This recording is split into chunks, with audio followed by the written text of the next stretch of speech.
So, our favorite boys Los Ratones just played their first batch of official matches in the NLC, and no surprise to me, and probably no surprise to anyone, they managed to come out victorious on both of the games they played today. As your official Los Ratones Waterboy nominee, Midbeast, you better watch out my man, cause I'm coming for you. I will be breaking down the games with you, and also have a chit chat between just us two LR fans, you know? The last time I made a video regarding Los Ratones was when they won that incredible, unexplainable, and just majestic show match against T1. I really have to admit, it was a ton of fun all the way through. Ever since then, I've been watching their scrims non-stop, and understandably, I have sky-high expectations from them, especially in the NLC. I'm not exactly saying the competition can't even hope to match with Los Ratones, but LR having 3 ex-LEC players on the team, and not just any players, but players like Rekkles, Nemesis and Crowny, of course they were always going to be a powerhouse in the NLC. Let me tell you about something really surprising though. I am doing this voiceover as I'm watching the match live, and I just can't believe how baus makes his style work. I know it's not just baus, but also LR as a team playing perfectly around his pressure, but seeing a Cho'Gath, a top laner, running around like this, taking away waves and creating tempo for his team consistently is kind of absurd, but so fun at the same time. Now, let's get to breaking down the games. The first game LR played today was against Esports, which has been a pretty respectable team in this league historically, and one crucial thing to keep in mind going into this match was the fact that Los Ratones vs Nord in their scrims together was quite close, with LR barely coming out on top 3 games to 2. So it was quite apparent that this game was going to be a good test for LR. After relatively action-free first 3 minutes with no invade shenanigans from neither team, action breaks out in the bot lane with Rekkles and Crowny getting turned back on by the North bot lane. I don't want to overemphasize my emotions when it comes to this type of videos I make, but all logic and analysis aside, I just didn't want Rekkles to give first blood in LR's first official match together, because I just love him way too much for that, if that makes sense. Thanks to Rel's mount down ability, Rekkles barely makes it out even while ignited, and with Alistar completely overextended with no cooldowns and flash, Crowny collects that sweet first blood gold. I think it would be an understatement if I were to say this Corki of Crowny is going to take over the whole game, and we will get there. But first, another kill is basically gifted to him by Velia, coming down to dive the flashless poor Varus. Just 5 minutes into the game, baus gets that proxy technology going, and of course he doesn't stop with just one wave, deciding to go even deeper, which leads into him getting caught by Y, but thankfully he manages to clear the whole wave and even eat a minion with his ultimate to get his stacks going so early in the game. While Y is in the top lane to stop baus from proxying, Velia secures the first dragon with ease. Nemesis and Rekkles are also there thanks to the prio they got over their opponents in their respective lanes, and you know, getting first blood plus first dragon is massive this season, cause those get you ever closer to the rewards you would get by achieving the feats of strength. Knowing that they will have to contest the grab soon, LR moves baus to the bot lane after he respawns, and he tries to cancel the base of Varus, which he successfully manages to do, but that almost gets him killed with Alistar making a move on him as well. Baus survives just enough to clear yet another wave before dying to Y again, and we all know what baus would say in this situation, right? That's a good death. Baus gets caught while proxying on the bottom lane 2 more times, but thanks to the pressure he creates, Crowny is able to get almost all platings on the top tower. Seeing an opening, North tries to engage on Velia, but that turns out to be a terrible mistake, considering how easy it is for Nemesis to follow up with his Galio ultimate. Yeah, North starts the fight, however Victor's TP is on cooldown, and that Cassandra TP is also kind of horrendous by North's top laner that I won't even try to pronounce the name of. He's just stuck there free for picking by LR after they take down Y and Alistar. Cassandra makes it as hard as humanly possible for Los Ratones to take him down, but Nemesis doesn't allow him to get away with a nice flash plus blast gong combo. Remember how I told you Crowny was going to take over the game? Well, take a look at this. Just an easy solo kill against the enemy mid laner at 11 minutes. Like, as we can all see, the damage from the Corki is already so insane. At 15 minutes, even though baus died 4 times already and he provided his team with so many opportunities, he is slightly ahead in gold compared to his opponent, which is just classic baus. Unfortunately though, he once again gets caught by 4 champions collapsing on him. While he dies there, Neme is able to take down the bot tower, so at least that's nice.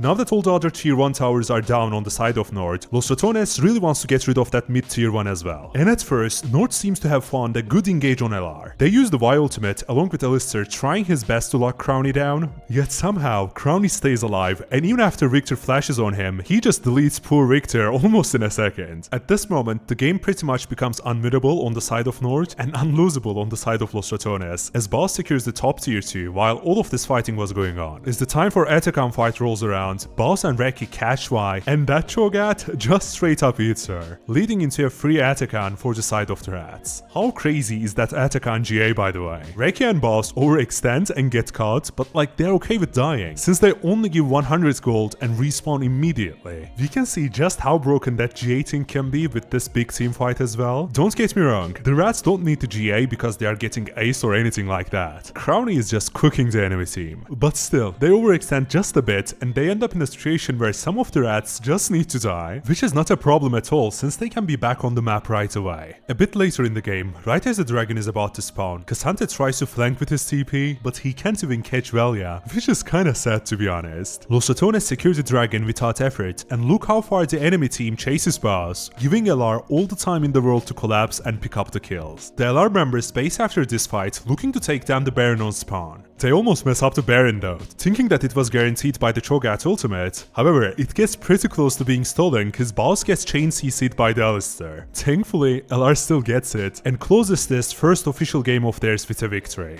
Beautiful League of Legends, played by my favorite team. What can I say? It is absolute peak cinema. Moving on to the second game of the day, Los Ratones face a team called LLS, Lightside. After a fairly eventless early game in this one, both teams come right at each other, clashing at the first grabs. Lightside seems like they are kinda hesitant about fighting. Sadly for them, Rekkles finds the perfect engage, knocking up 3 enemy champions. Crowny follows the enemy jungler by flashing over the wall and gets the first blood once again. And if you don't know, Viego is one of the signature picks of Velia. He will definitely show that, not only in this team fight, but also across the whole duration of the game. 4-for-1 trade in favor of LR isn't bad at all if you just remember how many times we had to watch Los Ratones completely and utterly ruin their early games in the scrims they played. I'm so incredibly glad that is not the case this time around. The next big team fight also happens on the top side, and it initially seems like the enemy team decides not to engage. To my shock, they do this weird blast comp play, which ends up in a disaster for them. Like, be for real, Velia is just taking over, and even though he gets quite close to dying, Rekkles, the world champion support, doesn't let that happen. As if Crowny didn't do enough today already, he goes on to Xayah to secure a solo kill, with Baus closing in as well, but Xayah does Xayah things, barely managing to stay alive, and she even gets Crowny's shut down. Overall, it is a very solid outplay by Lightside. We have to hand it to them, you know? Talking about things that you know, take a good guess where we're going next. Well, you see, to the Grubbies and the top side yet again, of course. While the fight here looks a tiny bit better for Lightside, Rekkles finds a great Alistar pulverized once more, but that doesn't save Baus, basically getting kidnapped by the K'Sante. On the other side of the fight, Velia decides to chase and goes very deep, knowing that he's pretty strong. He successfully takes down the Nautilus, but thanks to his flash, Ryze is able to avoid that by the hands of Velia, taking him down instead.